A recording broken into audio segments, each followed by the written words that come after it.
paz do Senhor, Adoles! Tudo bem com vocês? Vamos começar uma nova semana de estudos da Palavra de Deus através da Escola Bíblica Dominical online. Nesse segundo trimestre, estamos conversando um pouquinho acerca das respostas às dúvidas sobre a fé cristã. Como nós dizemos toda semana, não fique sem assistir às aulas e lembre-se de compartilhar com os seus amigos e sua família. Vamos fazer a nossa parte para o crescimento do reino de Deus na Terra.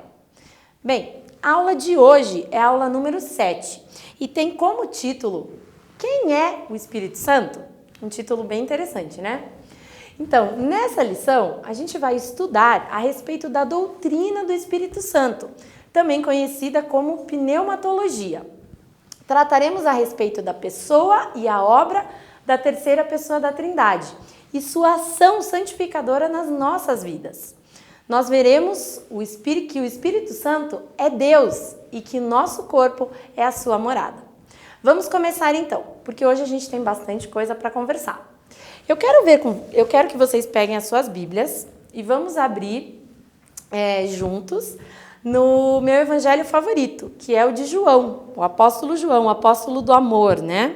Então vamos lá. João, capítulo 16, nós vamos ler do versículo 7 até o 14. Então, João, o evangelho de João, capítulo 16, versículo 7 ao 14, que diz assim: Mas, na verdade, é melhor para vocês que eu vá. Jesus está falando isso, tá? É melhor para vocês que eu vá. Se eu não for, o encorajador, nessa minha versão aqui está dizendo o encorajador, mas é o conselheiro ou consolador, tá aqui na nota de rodapé. Então, é melhor para vocês que eu vá, pois se eu não for, o encorajador, o consolador, não virá. Se eu for, eu o enviarei a vocês.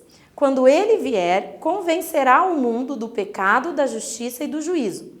Do pecado, porque o mundo se recusou a crer em mim. Da justiça, porque eu voltarei para o Pai e não me verão mais. Do juízo, porque o governante deste mundo já foi condenado. Há tanta coisa que ainda quero lhes dizer, mas vocês não podem suportar agora. Quando vier o Espírito da verdade, ele os conduzirá a toda a verdade. Não falará por si mesmo, mas lhes dirá o que ouviu e lhes ensinará o que ainda está para acontecer. Ele me glorificará, porque lhes contará tudo que receber de mim. Bem, antes de nós entrarmos mais a fundo no conteúdo de hoje, eu quero fazer uma dinâmica aqui com vocês. Se nós estivéssemos em sala de aula, né, pessoal, nós estaríamos fazendo todos juntos. Mas como nós ainda não podemos, eu faço daqui, vocês fazem daí, ok? Então vocês precisam pegar uma folha de papel, uma caneta e uma venda para os olhos, tá? E aí com os olhos vendados, eu trouxe uma aqui ó, até para combinar com a minha roupa, tá?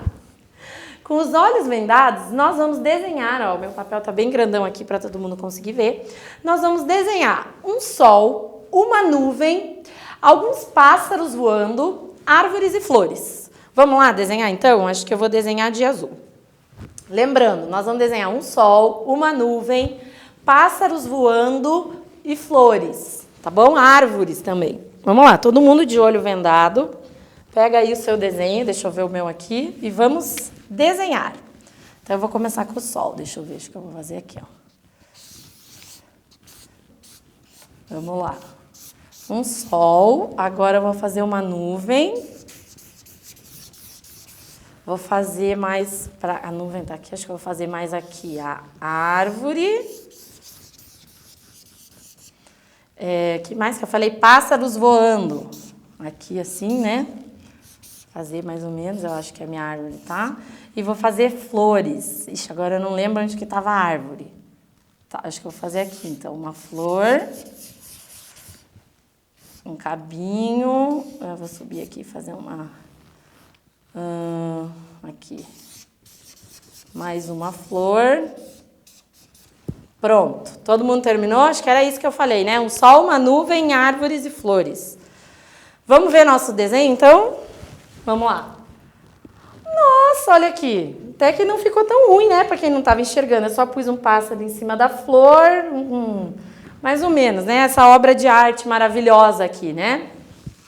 Vocês acharam difícil desenhar com os olhos vendados? É um pouco difícil, né? Porque a gente perde a noção da direção, né? Do sentido. Fica meio bagunçado, né? Que nem o meu aqui ficou tudo meio junto, né? Meio bagunçado. Então, seria muito mais fácil, né, pessoal, se a gente tivesse alguém aqui dizendo o que fazer, vocês não acham? Ou então alguém que pudesse nos devolver a visão. Então, vamos imaginar agora que essa página aqui é a nossa vida, tá? É a nossa vida. Veja, por mais organizados ou inteligentes que nós sejamos, a gente precisa de ajuda, de orientação e da presença do Espírito Santo em nossa vida, nos auxiliando. Caso contrário, vai ficar sempre alguma coisa fora do lugar. Sem o Espírito Santo nas nossas vidas, é como caminhar com os olhos vendados, sem noção da direção, do rumo, do sentido da nossa vida, né? E então a gente está falando aqui da necessidade do auxílio e orientação que o Espírito Santo nos guie. Mas enfim, quem é o Espírito Santo? Nós começamos com essa pergunta, né? Será que ele é uma força, uma influência, uma energia, que hoje em dia fala muito energia positiva, né? Será que ele é essa energia positiva? Será que o Espírito Santo é uma sensação? Quem é o Espírito Santo? Na aula passada, eu falei para vocês de um livro do autor americano John Bevere, que fala só do Espírito Santo. Eu trouxe ele aqui para vocês darem uma olhada, ó, ver se vocês conseguem ver aí. O Espírito Santo, uma introdução, o John coloca o nome, né? E aqui na introdução do livro, o filho do John diz que o Espírito Santo é a pessoa mais mal compreendida na igreja. Ele diz que inúmeros rótulos e estereótipos têm sido atribuídos ao Espírito Santo, mas poucos de nós o conhecemos como ele realmente é. Forte, né? Mas então, quem ele é? Se a gente não o conhece por quem ele é? Quem ele é? Quem é o Espírito Santo? Olha, pessoal, longe de ser uma força impessoal ou uma energia cósmica, né, como algumas pessoas dizem, o Espírito Santo é uma pessoa. É isso mesmo que você ouviu. Ele é uma pessoa. Vocês sabiam que o Espírito Santo tem a sua própria personalidade? Ele tem intelecto, pessoal, ele tem emoções, vontade. Será que uma mera força ou energia possui personalidade? Claro que não. Mas as pessoas têm. Agora vocês devem estar aí se perguntando, eu estou imaginando, né? Onde nós encontramos provas da personalidade do Espírito Santo, né? Se eu bem conheço adolescentes, vocês estão pensando isso, tá? Mas me prova, onde que a gente pode ter certeza que o Espírito Santo tem uma personalidade? A resposta é fácil. No nosso manual, né, pessoal? Na Bíblia Sagrada. Para ficar mais fácil e mais ágil, eu separei aqui alguns versículos que nos mostram perfeitamente os traços da personalidade do Espírito Santo. Então, olha lá. A gente vê aqui que o Espírito Santo possui uma mente, lá em Romanos 8, 27. Ele possui uma vontade, 1 Coríntios 12, 11. Ele possui emoções, amor, alegria, né? Emoções. Romanos 15, 30, Gálatas 5, 22.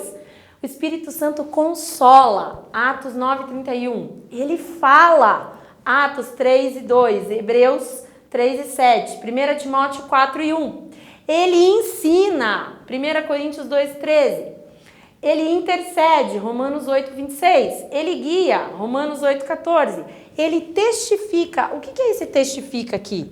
Ele testifica, pessoal, sobre Jesus. Ele testifica Jesus dentro dos nossos corações. Ele ordena, Atos 16, 6 e 7. Ele conduz, João 16, 13. Ele nomeia, Atos 20 e 28. Olha só quantos traços de personalidade que a gente tem aqui. Agora, olha esses daqui. Ele pode se entristecer, Efésios 4, 30. Ele pode ser insultado, Hebreus 10, 29. Ele pode ser resistido, Atos 7, 51. E ele pode ouvir mentiras, Atos 5, de 1 a 11. Então, olha só. O Espírito Santo não é uma força impessoal, como a gravidade e o magnetismo, por exemplo. Ele é uma pessoa com todos os traços de personalidade de uma pessoa. Mas, um mas bem grandão aqui. É importante a gente esclarecer uma coisa. Quando nós dizemos que o Espírito Santo é uma pessoa, não estamos nos referindo a ele como um humano. Então vamos lá, presta atenção. O Espírito Santo é uma pessoa, mas não é um ser humano. Por quê? Ele é uma pessoa porque ele possui os traços que nós consideramos como personalidade. Nós acabamos de ler aqui. Ele é uma pessoa porque ele tem personalidade. No entanto, pessoal, a Bíblia também confere ao Espírito Santo atributos que são inerentes ao próprio Deus, ou seja, são do próprio Deus. E é aqui que eu quero chegar. Em toda a Bíblia, nós podemos ver claramente que o Espírito Santo é o próprio Deus. Então, podemos afirmar com certeza que o Espírito Santo é uma pessoa divina. Ele é Deus. Vamos às provas que eu sei que vocês estão querendo? Vamos lá. Falei que ele é uma pessoa divina, ele é Deus. Olha lá os atributos de Deus que o Espírito Santo tem. Ele é eterno. Olha, quando a gente fala que ele é eterno, significa que nunca houve um momento, presta bem atenção, nunca houve um momento em que o Espírito Santo não existiu. Em toda a Bíblia, nós percebemos a sua santa presença e a poderosa manifestação dele. No Antigo Testamento, nós o enxergamos na criação do universo, na formação do homem, na vida dos profetas, sacerdotes, reis e juízes. Já no Novo Testamento, nós o vemos participando ativamente no nascimento e na vida de Jesus. Na história da igreja primitiva, na escolha e consagração dos obreiros locais. E além do mais, ele inspirou e supervisionou toda a construção da Bíblia, né? Então, ele é eterno, ele é todo-poderoso, Lucas 1:35. Ele é onipresente, ou seja, está em todos os lugares. Ele é onisciente, sabe de todas as coisas. Ele é criador, como nós vimos aqui, ele estava ativamente presente na criação. Ele é Deus. Então, pessoal, a Bíblia nos ensina que o Espírito Santo é um ser vivo, é uma pessoa divina. Mas mais do que isso, ele é a terceira pessoa da Trindade. Quando falamos sobre Trindade, parece um conceito meio difícil de compreender, não é mesmo? Na doutrina da Trindade, Deus Pai é plenamente Deus, Deus Filho é plenamente Deus e Deus Espírito Santo é plenamente Deus. A Bíblia apresenta isso que eu acabei de falar, a Trindade, todos os três ali sendo plenamente Deus, como um fato. A Bíblia apresenta isso como um fato, mas não o explica. Então, várias pessoas têm apresentado diversos exemplos para ilustrar esse fato da Trindade, com o intuito de facilitar o nosso entendimento, né? Eu acho que o exemplo mais comum é o da água, né, e as suas diferentes formas de manifestação, sólida, líquida e gasosa. Vocês já devem ter ouvido esse exemplo, né? Eu só vou recapitular de forma rápida. A temperatura determina se a água vai aparecer na forma sólida, líquida ou gasosa. A substância da água, ou seja, a sua estrutura molecular, ela nunca muda, nem um pouquinho. Mas a sua expressão vai mudar de acordo com o ambiente, de acordo com a temperatura. Então, a estrutura molecular não muda, mas a expressão vai mudar de acordo com o ambiente. Da mesma forma, pessoal, a composição central de Deus não muda. Quando vemos o Filho, nós vemos o Pai. E o Espírito foi enviado para revelar o Filho a nós. Isso está lá em João, no capítulo 17, a gente vê lá em Efésios também, no capítulo 1. Então, Deus é um em propósito, mas ele possui três expressões, três pessoas que exercem funções singulares e diferentes. Então, existem três pessoas divinas, distintas, mas somente um Deus. O Espírito Santo é um com o Pai e com o Filho. Então, se o Pai é Deus e Jesus é Deus, então o Espírito Santo também é Deus. No livro do Billy Graham, que eu trouxe aqui para vocês verem, ó, chama O Poder do Espírito Santo. Eu comprei na CPAD também. O Poder do Espírito Santo. Nesse livro aqui, ele apresenta uma continha matemática bem legal. Nós vamos fazer aqui. A gente está acostumado a pensar, quando a gente fala em trindade, que 1 mais 1 mais 1 é igual a 3. Seria o normal, né? 1 mais 1 mais 1 é igual a 3. E quando a gente está falando de trindade, só que não tem nada a ver. E aí o Billy Graham diz o seguinte, que a continha da trindade é essa aqui, ó. 1 vezes 1 vezes 1 é igual a 1. Deus Pai, Deus Filho e Deus Espírito Santo são uma só pessoa. Então, é 1 vezes 1 vezes 1 é igual a 1. Né? Na nossa lição, eu quero até antes ler com vocês aqui um trechinho bem interessante que o Billy Graham explica um pouquinho, e eu quero ler com vocês. Ó. Até aqui, vimos que o Espírito Santo é uma pessoa, é Deus e faz parte da Trindade. Quem não reconhecer isso, não terá sua alegria e poder. De fato, uma compreensão deficiente de qualquer pessoa da Trindade trará a mesma consequência, porque Deus é importante em todos os sentidos. Mas vale especialmente para o Espírito Santo, pois, apesar de o Pai, Deus, ser a fonte, e o Filho, o canal de todas as bênçãos, é pela ação do Espírito Santo em nós que toda a verdade se torna viva e operante em nossas vidas. E ele termina lhe dizendo, não há nada que o Pai seja, que o Espírito Santo não seja. Na nossa lição, o comentarista diz que, segundo o pastor Martin Lloyd-Jones, o Espírito Santo é chamado de santo em virtude da sua obra especial de produzir santidade e ordem em tudo o que ele faz, na aplicação da obra salvadora de Cristo.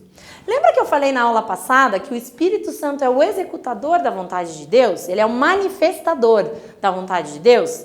Ele é quem manifesta a salvação de Cristo em nós. A gente leu aqui agora, né? O Billy Graham falando que é pela ação do Espírito Santo em nós que toda a verdade de Deus se torna viva e operante nas nossas vidas. Assim sendo, a gente pode concluir que a obra do Espírito Santo é fazer de nós um povo santo, separado e dedicado a Deus. Porque existe, pessoal, uma exigência divina sobre nós de sermos santos, porque Ele é santo. Né? Levíticos 11:44. A santificação operada pelo Espírito Santo em nós inclui 3 aspectos. O primeiro é o que chamamos de santificação definitiva. O segundo é a santificação progressiva, que se refere ao processo contínuo de separação do pecado ao longo de toda a nossa vida. E o terceiro diz respeito à santificação plena, aquela que a gente vai obter somente lá no céu, quando seremos livres da presença do pecado, né? Com o nosso corpo glorificado. Pessoal, o Espírito Santo nos aperfeiçoa e nos torna semelhantes a Cristo. E é por esse motivo que nós não precisamos restringir o seu acesso. Antes, nós devemos andar em espírito, para não cumprirmos as vontades da carne, aquelas lá descritas em Gálatas 5, lembra? Porque aquele que é de Deus tem o Espírito Santo que o santifica, tendo em vista que, sem a santificação, ninguém verá a Deus. Hebreus 12:7. Nós falamos hoje, pessoal, que o Espírito Santo não é um ser humano, e isso é verdade. Mas nós temos que lembrar que nós humanos fomos criados à imagem de Deus. Então, o Espírito Santo não é como nós, mas nós somos como Ele. Eu quero terminar nossa aula de hoje com 2 últimas constatações acerca do Espírito Santo. Em primeiro lugar, eu quero ler aqui mais uma citação do Billy Graham, que ele diz o seguinte acerca das 3 pessoas da Trindade, porque o Espírito Santo é a terceira pessoa. Olha só, ele diz aqui o seguinte, a colocação usual das 3 pessoas da Trindade no Novo Testamento tem a ver com a sua sequência e função. Dizemos, por exemplo, que oramos ao Pai através do Filho no poder do Espírito Santo, né? Então, pessoal, ele diz aqui, ó, em termos de função, o Pai veio primeiro, depois o Filho se encarnou, morreu e ressuscitou. Agora, o Espírito atua nesta era do Espírito. A sequência não prejudica a igualdade, só tem a ver com a função e a cronologia, ok?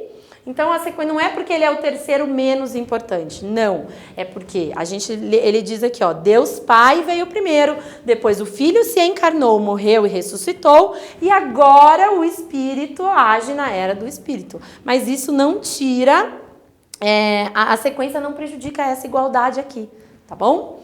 Em segundo lugar, eu quero dizer que essa pessoa divina de quem nós estamos falando aqui, que faz parte da Trindade, é aquele que faz do nosso coração a sua morada. Não há nada mais maravilhoso e ao mesmo tempo tão sério do que saber que o nosso corpo é templo do Espírito Santo. Está lá em 1 Coríntios 6,19. Ou seja, tudo o que nós fazemos e onde quer que a gente vá, jamais iremos ou estaremos sozinhos, porque o Espírito Santo está em nós.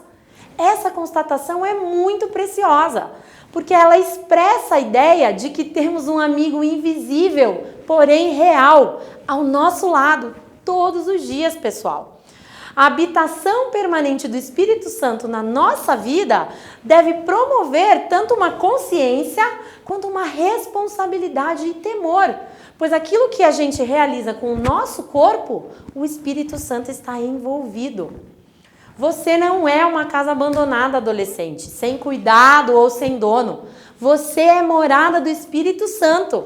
E é por esse motivo que nós devemos cuidar da nossa saúde física, mental, emocional e espiritual. Nós somos a habitação de Deus. Eu oro para que através dessa aula, cada um de vocês tenham sido tocados por essa presença maravilhosa do próprio Deus que habita em nós. Hoje você descobriu a parte teórica a respeito da pessoa do Espírito Santo, mas eu espero que todo esse estudo te leve a uma vontade incontrolável de conhecer o Espírito Santo por quem ele realmente é. O John Bevere diz no livro dele que aqueles que veem o Espírito Santo como uma influência ou um poder supremo irão certamente dizer: eu quero mais do Espírito. Mas aqueles que o veem como a pessoa maravilhosa que ele é, vai dizer: como eu posso dar mais de mim para ele? Que a gente faça parte desse segundo grupo de pessoas e que essa seja a nossa oração. Eu desejo uma semana abençoada para todos vocês. Fiquem com Deus e até a próxima aula.